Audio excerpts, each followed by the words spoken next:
When looking at shipwrecks, these tend to fall into two distinct categories. The famous wrecks that get big headlines when they're discovered, and then the less famous ones that you might not even know were found.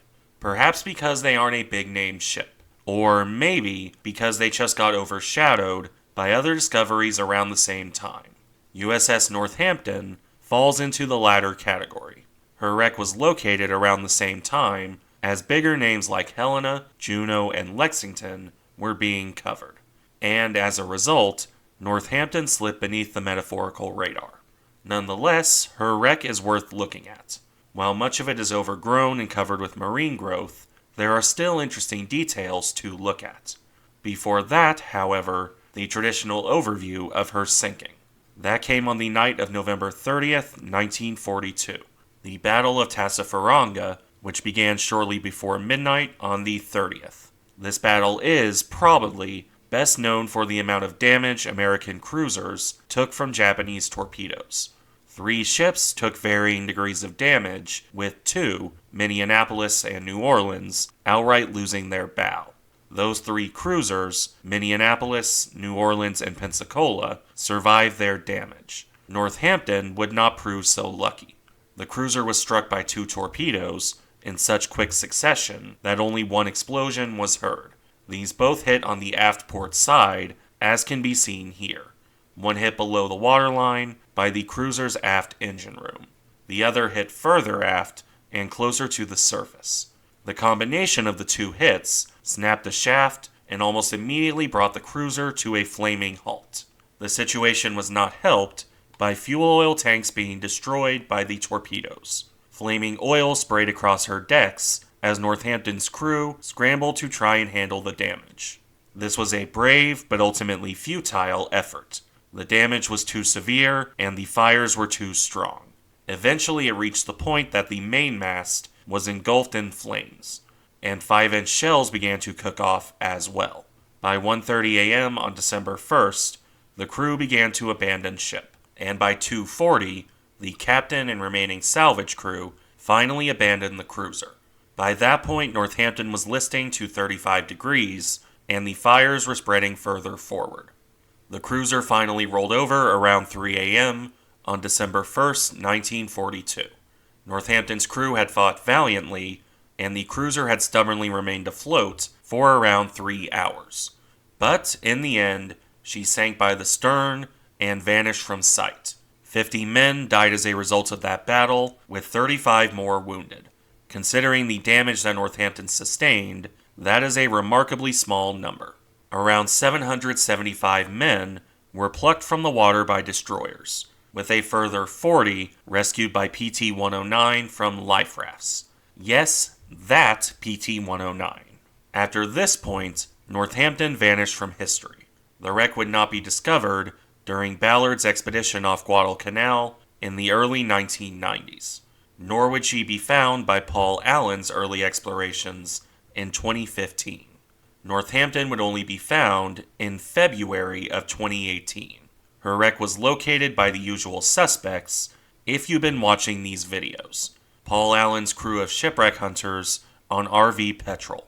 They found Northampton at a depth of 650 meters, or 2,132 feet. That is certainly still deep, but by the standards of big Pacific War wrecks, it's fairly shallow. This will quickly become apparent as we look at the wreck itself, beginning, in this case, with the port side of the stern. It's very hard to make out, but you can faintly see the name of the ship written on the side, Northampton. In addition to that, there's a couple other things to note. The rusting is obvious, of course. The shallower wrecks lack the intact paint of the deeper ones. The second thing to note, meanwhile, is the amount of marine growth. This is actually fairly minor by the standards of this wreck. And finally, the bottom of the image shows the hull crumpled in. Northampton sank by the stern from survivor reports, so I don't think that's implosion damage. It might be crumpling from the torpedoes or hitting the bottom, or a combination of the two. I can't say with absolute certainty. In any event, let's move on. The next picture is of the port propeller guard. This is a distinctive feature on ships of the time, seen here when Northampton was on the surface, and here on a 4-stacker destroyer. As for the wreck on the bottom, this is out of the light's focus, so it's hard to see much detail. Although, to be fair, even the part in focus doesn't have much detail. You've got the port side hull and railing, which is rusted and covered in marine life. Not much else to say, really, other than what seems to be a line trailing down the side of the ship. The next picture is more interesting, but also much less pretty. Here we have what Petrel noted as torpedo damage by the aircraft hangar. It's a rough sight to look at, to say the least. The hull is torn and buckled, with plating bent out from the side, and the top too, if that's the deck. All of it is centered on a gaping hole, shrouded in darkness. That darkness does mean you can't make out much detail inside the ship, however. As for the next two pictures, these are the aircraft catapult. You'd be forgiven for going, "Wait, really?" when looking at the first picture. It's completely overgrown, as could be expected on a relatively shallow wreck. The second image is much better in this regard. You can actually see the structure of the catapult, both the catapult itself and its mount, which looks like it has a shell hole, but that's just part of the mount. Northampton was never hit by any shell fire in her final battle. That said, this picture does round off what I'd call hull-focused pictures of the wreck. Next I'll cover the weaponry, beginning with the smaller anti-aircraft guns, and then moving up to the main battery. The first of these pictures is probably the most striking, admittedly less for the guns, and more for the background. The weapon in question, a quad 1.1-inch cannon mount, is almost as badly covered as the catapult. You can barely make out the shape of the barrels past all of the marine growth, and the mount itself is completely covered. Probably the most recognizable bit is the gun tub. As I said though, that is the less interesting part of this picture. The absolute mess of shattered wreckage behind the gun is more interesting. Whatever this once was, it's completely broken and collapsed. I can't make heads or tails of it myself. This is probably the forward 1.1-inch mount, judging from the wreckage. And since Petrel focused on the port side, because of the torpedo damage, this is also likely to be the port side of the ship. I'm sure someone in the comments can probably figure out exactly what that debris once was. The next picture is a similar story. A 20mm gun, in this case, that is barely recognizable. A bit more of the shape can be seen here, admittedly, along with the bent gun shields. The more interesting thing is, again, the hull. This is basically the best look we get at Northampton's deck. As could be expected, it's completely buried in silt. There's some intact decking visible that I'll put an arrow towards. The rest is buried, and the hull itself is in rough shape. The deck caved in here, which has led to the side tilting in, clearly visible when you look at the railing. On most ships, I would assume that to be implosion damage. But, as said before, Northampton sank stern first. It's more likely to be a combination of torpedo damage and hitting the bottom by her stern. As for the final two pictures in this section, I'll blitz through those real quick. First, another Chicago piano. This one continues the trend of barely recognizable gun with interesting hull details. In this case, a collapsed void. This one is probably the aft port gun near the hangar. And the final weapon is a bit of a different one, being a 5-inch 25 caliber gun. This one is probably the one mounted on top of the hangar. Although this is arguably even worse than the other guns in regard to marine growth.